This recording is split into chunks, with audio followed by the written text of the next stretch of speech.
আসসালামু আলাইকুম। জয় বাংলা সৈনিক ভাই বোনরা দেশে প্রবাসে যেখানে থাকুন না কেন সর্বোচ্চ ভিডিওটা সর্বোচ্চ শেয়ার করবেন, সর্বোচ্চ শেয়ার করে দেশবাসীকে দেখার সুযোগ করে দিবেন। বাংলাদেশ জঙ্গি রাষ্ট্র হিসেবে ঘোষণা দেওয়ার আর মাত্র সময়ের ব্যাপার।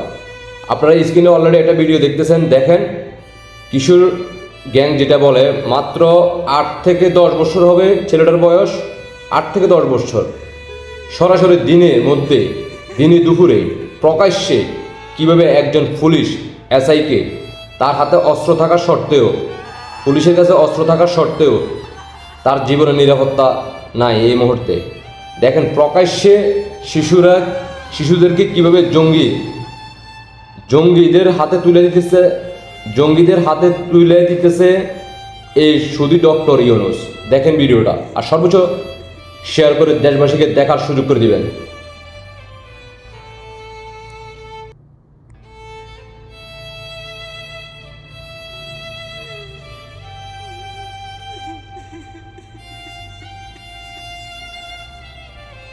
দেখেন তার হাতে চাবাটে, পুলিশ দাঁড়ায় রয়েছে, এই কোপ দিয়ে লাইছে, একটা কোপ দুইটা কোপ দিছে।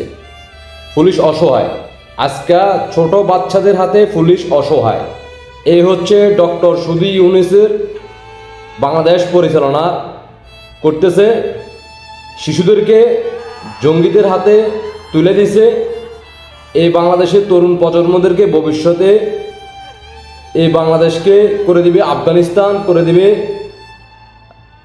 এতে কোনো ভুল নাই। পাকিস্তান, আফগানিস্তান আপনারা নিশ্চিত ধরে রাখেন, আর কিছুদিনের মধ্যে বহির্বিশ্বের শক্তি বলবে এই বাংলাদেশের জঙ্গি আছে, আমরা বাংলাদেশকে অভিযান চালাবো। বহির্বিশ্বের থেকে সেনাবাহিনী পাঠাবে, আফগানিস্তানের মতো বহির্বিশ্বের শক্তি থাকবে বাংলাদেশে, আর বাংলাদেশের মানুষ বসে বসে ললিপপ খাবে। দেখছেন প্রকাশ্যে কিভাবে এই সময় পুলিশ আজ অসহায়। একটা ছোট্ট একটা বাচ্চা, বয়স হাইস্ট 12 বছর হবে, আশেপাশে এতগুলো ছেলে থাকতে কেউ এই পুলিশকে রক্ষা করতেছে না, পুলিশ একলা পড়ে গেছে। এ হলো ইউনূস গংয়ের আর উপদেষ্টা জিন্নাতের সেই সকল সদস্য, কালামাগর থেকে শুরু করে হাসনাত আবদুল্লাহ, সার্জিস, উপদেষ্টাদের পরিচালনা দেশ চলতেছে, কত শান্তি। তারা গতকালকে বলে বাংলাদেশ নাকি দুই একটা সন্ত্রাসী যদি না থাকে তাহলে বাংলাদেশ পুলিশ কি করবে।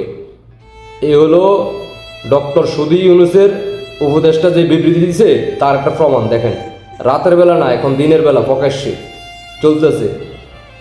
বাংলাদেশের মানুষ এখনো কিছু কিছু রাজাকার এসে কমেন্ট করবো, ঠিকই আছে পুলিশে কোপাইছে। এই হলো দেখবেন, কমেন্টে দেখবেন দাড়িওয়ালা, টুপি মাথা দেওয়া অনেক হুজুর মোল্লারা, পাকিস্তানি সন্তানরা এসে বলবো এখন কমেন্টে। আপনারা ফলো করবেন, দেখবেন, কমেন্টগুলো পড়বেন, তাহলে বুঝতে পারবেন। আশা করি সবাই বুঝতে পারছেন। সবাইকে অসংখ্য ধন্যবাদ। দেশবাসীকে দ্রুত দেখার সুযোগ করে দিবেন। জয় বাংলা সৈনিক ভাই বোনরা দেশে প্রবাসে যেখানে থাকুন না কেন সর্বোচ্চ শেয়ার করে দেশবাসীকে দেখার সুযোগ করে দিবেন। আপনাদের ব্যক্তিগত মতামত অবশ্যই কমেন্টে জানিয়ে যাবেন। ভালোবাসার জায়গা থেকে জয় বাংলা সৈনিক ভাই বোনরা সবাই, আমার একটা ইউটিউব চ্যানেল আছে, কমেন্টে লিঙ্ক দেওয়া আছে, সবাই সাবস্ক্রাইব করে দিয়ে আসবেন। আশা করি সবাই বুঝতে পারছেন। সবাইকে অসংখ্য ধন্যবাদ। আল্লাহ হাফেজ।